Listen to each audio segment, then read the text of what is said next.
G'day and welcome to AFL Legends Unite. I'm Dale Atkinson, and today we're going to be previewing the only game on Sunday, and that's between Fremantle and Collingwood. And the reason being because it is the bye round, so I think we have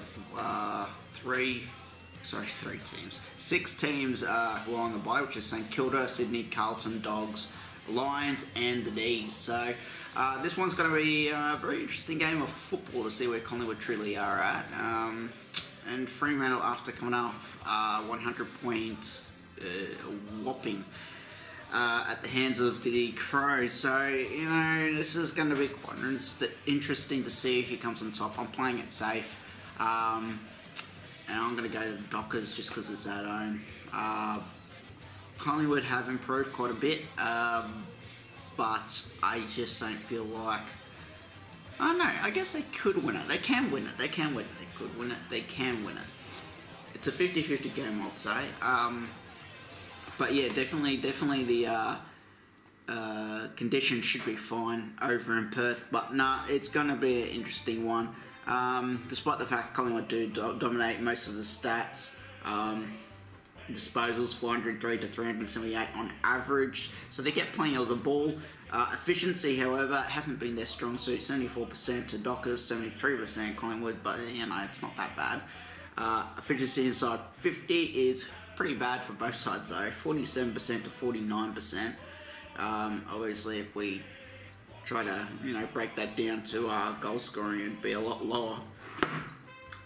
Straight to the inside 50 count, 57 Collingwood to 49 to Fremantle. So as you can see, their ability to transfer the ball into their attacking forward line has been more efficient for Collingwood, which is why the averages are much higher than Fremantle.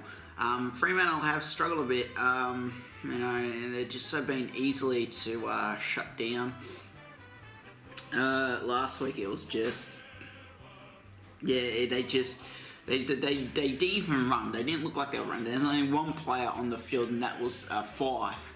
And you've got three Crows players charging at Fife, and he's got no support around him. He's got no one to kick to, and he gets taken down, which is. See, because a lot of people were laughing because they're like, he's got all these clangers, he must be shit, he's done all these clangers. It's nothing like that. He was a fantastic player. It's just hard for him to win a game by himself when he's surrounded and being tagged by three Crows players at the exact same time, because his other teammates were literally not even running. They were just jogging. They were just jogging up the field and acting like, the ball magically popped in their hands. It was absolutely a horrendous performance. But this is the thing. It just doesn't help the confidence of teams. Average marks 102 to 90 in favour of the Pie. See, they win this mark. Average marks inside 4 to 50 is a bit even, 10 to 13. Tackles 60 to 70 in favour of the Pies. 12 to 9 tackles inside 4 to 50. So you can see the Collingwood's got a bit more pressure in that area compared to Fremantle. Average intercepts 70 to 66 in favour of the Pies. Average turnover 72 to 71, so it's quite even in that department. But again, Collingwood have been a bit sloppy this year. Average clearances 38 to 39 on average, just in favour of the Pies. Their strong suit's always the stoppages. It's always those bloody stoppage clearances from centre clearances with Fremantle 14 and 13. Stoppage clearances 26 to 24 in favour of the Pies. Hitouts 51 to 45 in favour of Fremantle. I've actually noticed that about Sandilands. He's always done the hitouts, but he's just never hit them to a target. When he hits the hitouts, they usually goes to the opposition team, and they manage to get a centre clearance from that, or stoppage for that matter. He's not playing as a good football as he used to. That's for sure.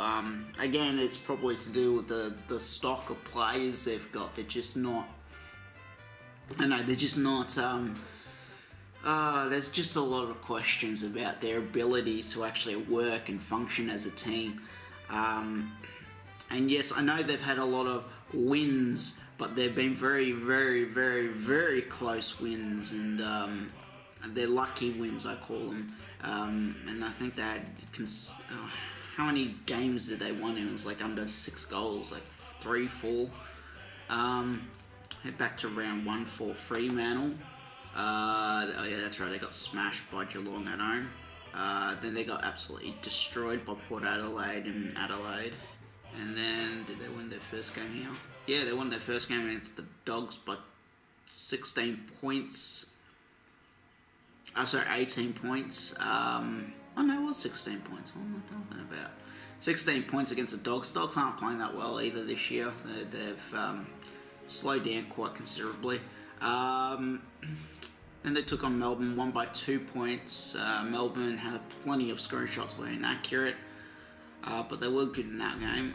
Fremantle then took on North Melbourne at home. They were lucky to win that game. They only won by 5 points. North Melbourne were charging back. Then they took on West Coast, lost by 41. And then they took on Essendon at home, trampled the Bombers, which they should have done. Then they took on Richmond, won by 2 points. Oh, yeah, that's right. That was hilarious. I couldn't stop laughing after Monday kicked that goal. And then yeah, they took on us and trampled us by 35 points. Yeah, those injuries halfway through that second quarter really hurt us, especially when you lose one of your best defenders. Then they got smashed by 100 points. Yep, beautiful. Okay, so I'm still gonna go Fremantle, but yeah, they've had a lot of lucky wins. There's obviously a lot of areas that they can clean up on, and I think they should be able to do that against the Pies in this game. Straight to the lineups. Straight to the lineups, and staying with obviously Fremantle. In defence, we've got Spare, Hamling, and Hughes. Sutcliffe, Johnson, and Weller in half back. Stephen Hill, Neil, Bradley Hill in the centre, half forward, and Blakely, Kirsten, and Walters. Forwards in Gray, McCarthy, and Crozier, and followers in Sandilands, Fife, and Mundy. In interchange, I've got Langdon, Tabiner, and Tucker, along with Ryan. And emergencies in Ibbotson, Griffin, and Sheridan. Sandilands, Langdon, and Ryan actually come in. And Ibbotson, Pearce, and Griffin come out. Oh yeah, that's right. I forgot Sandilands was out last week. So that was interesting because he took it. I remember he took on it. He was against us and he kept hitting it to our advantage. But I forgot that he was taken out of the team due to soreness. I'm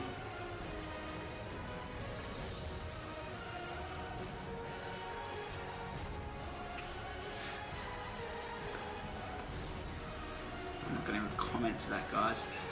But yeah, a big congratulations to Matt Tebiner playing his 50th game for Fremantle, straight to the Collingwood lineups. And how done Maynard in defence. Well, Smith, Goldsack, and Suckenberg in halfback. So there's this chick sitting in there, and my neighbours across the road said, "Hey, I have no fucking clue." So it's pretty funny. Centres in side bottom, Pendlebury and Wells. Half forward in DeGoey, Hoskin Elliott, Jamie Elliott. So they make up the half forward line. Forwards in Crisp, Moore, and Broomhead. Followers in Grundy, Adams, and Treloar. Interchanges in Greenwood, Phillips, Ramsey, and Crocker. And emergencies in Brown, Skade, and Cox. So Ramsey and Crocker come in for Solo, are unfortunately unavailable, obviously to personal matters, and Blair, who was omitted. So they're the lineups. Yep, I'm still going Fremantle. I hate tipping Collingwood. Collingwood are ferals. They're disgusting. They have no teeth. Ugh. Don't picture it. Just don't picture it. But yes, Fremantle by 4 points in a thriller. But yes, that's it from me here at AFL Legends Unite, guys. Next video will be the reviews. I think there's 6 reviews, because there's, 6 games? 5 games. So it's only 5 games. So 5 reviews. Should get them done by today and then out by tomorrow. But anyway, that's it from me here, guys. You all take care, stay safe, good luck to both sides, and I shall see you in the next video.